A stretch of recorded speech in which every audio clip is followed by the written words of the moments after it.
और खबरों में आगे बढ़ेंगे, बात करेंगे मोहन यादव की। तो मोहन, सरकार ने शहरी गरीबों को बड़ा तोहफा दिया है। प्रदेश की नगरीय सीमा में 31 दिसंबर 2020 तक सरकारी जमीन पर झुग्गी या मकान बनाकर रहने वाले भूमिहीन और आवासहीन परिवारों को अब आवासीय पट्टा दिया जाएगा। इसके लिए राज्य सरकार ने विशेष अभियान शुरू कर दिया है। नगरीय विकास और आवास विभाग, राजस्व विभाग ने संयुक्त रूप से दिशा निर्देश जारी कर दिए हैं। 13 दिसंबर 2025 तक पूरे प्रदेश के नगरीय निकायों में सर्वे पूरा होगा। सर्वे के बाद पात्र परिवारों की प्रारंभिक सूची सार्वजनिक की जाएगी। 29 दिसंबर को जिला कलेक्टर अंतिम पात्रता सूची जारी करेंगे, जिसके बाद 4 जनवरी 2026 से 20 जनवरी 2026 तक पात्र परिवारों को आवासीय पट्टे वितरित किए जाएंगे।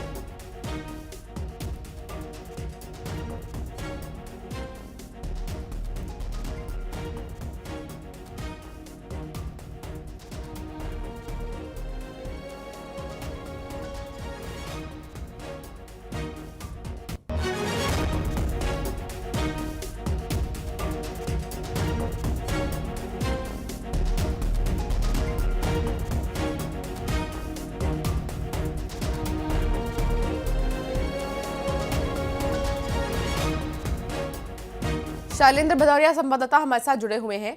शैलेंद्र, क्या कुछ बड़ा फैसला, बड़ा तोहफा गरीबों के लिए लिया गया है?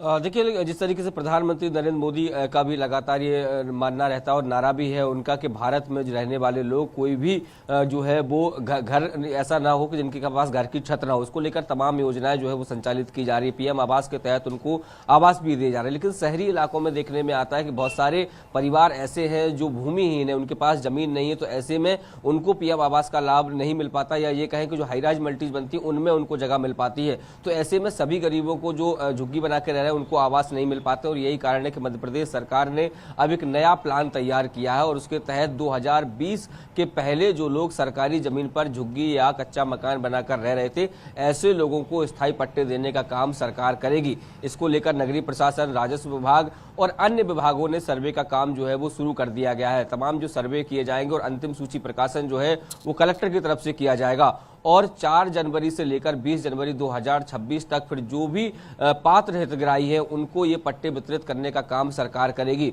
तो निश्चित तौर पर जो लोग राजधानी भोपाल हो, ग्वालियर हो या अन्य जो नगरीय प्रशासन की जगह है, नगरीय निकायों की जगह है, जहां पर कई बार ये देखने में आता है कि लोग झुग्गियां बनाकर सालों से रह रहे होते, तो ऐसे में अब उनको पक्के आवास भी मिलेंगे और वो अपनी जमीन का मालिकाना हक भी प्राप्त कर पाएंगे। तो देखिए, राजधानी भोपाल और पूरे प्रदेश भर को और भारत को झुग्गी मुक्त बनाने की दिशा में जिस तरीके से सरकार काम कर रही है, उस दिशा में एक बड़ा कदम इसे कहा जा सकता है। अब देखना होगा कितना बड़ा तबका जो है इससे लाभान्वित होगा, क्योंकि अभी देखिए गाइडलाइन जो तय की गई उसमें ये साफ तौर पर कहा गया है कि 2020 के पहले जो लोग कब्जा करके रहते उन लोगों को इस योजना में शामिल किया जाएगा। हो सकता है कि आने वाले समय में इस योजना को एक्सटेंड किया जाए और इस जो अवधि है इसको भी घटाया जा सकता है। जी बिल्कुल, और ये बहुत बड़ी बात है कि तमाम जितने भी लोग हैं उनके लिए सरकार की तरफ से ये तोहफा दिया जा रहा है।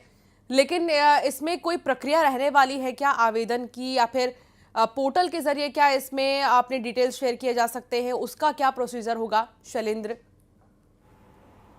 देखिए, बिल्कुल मैं आपको बता दूं कि जो लोग भी झुग्गी बनाकर रह रहे हैं उनको बाकायदा उनके यहाँ पर सर्वेयर्स की टीम जाएगी, जिसमें राजस्व विभाग के भी अधिकारी होंगे, साथ में ही नगरीय प्रशासन के अधिकारी होंगे, और उनको ये बताना होगा कि कब से वो यहाँ पर रह रहे हैं और उसको लेकर कुछ न कुछ एविडेंस के तौर पर उनको देना होगा। देखिए, अक्सर ये देखने में आता है कि जब आप सरकारी जमीन पर कब्जा करके रहते हैं तो नगरीय प्रशासन विभाग हो या राजस्व विभाग हो आपको नोटिस सर्व करता है, आपको अर्थदंड भी लगाता है। तो उस तरह की जो रसीदें होती हैं वो कहीं ना कहीं एक बड़ा प्रूफ के तौर पर होती है कि आप कब से इस पर कब्जा किए, क्योंकि सबसे बड़ी जो गाइडलाइन है वो तय की गई है कि 2020 के पहले जो लोग कब्जा करके रह रहे हैं उन लोगों को पहले चरण में जो है वो ये मकान दिए जाने हैं। तो ऐसे में तमाम जो सर्वे हैं वो ग्राउंड पर होंगे, राजस्व की टीम हो, नगरीय प्रशासन की टीम हो या अन्य विभागों की टीम जो है वो जो लोग भी झुग्गियों में रहते हैं, सरकारी जमीन पर झुग्गियां बनाकर रहते हैं, उनके घर पहुंचेंगे, उनसे दस्तावेज कलेक्शन करेंगे। जी ठीक है, बहुत शुक्रिया जानकारी साझा करने के लिए शैलेंद्र। और ये बहुत बड़ा फैसला है सरकार का और बड़ी राहत मिलने वाली है बहुत जल्द। चलिए खबरों में आगे बढ़ेंगे और अब बात करेंगे अगली खबर की। ग्वालियर से आ रही है। सुबह सुबह हिट एंड रन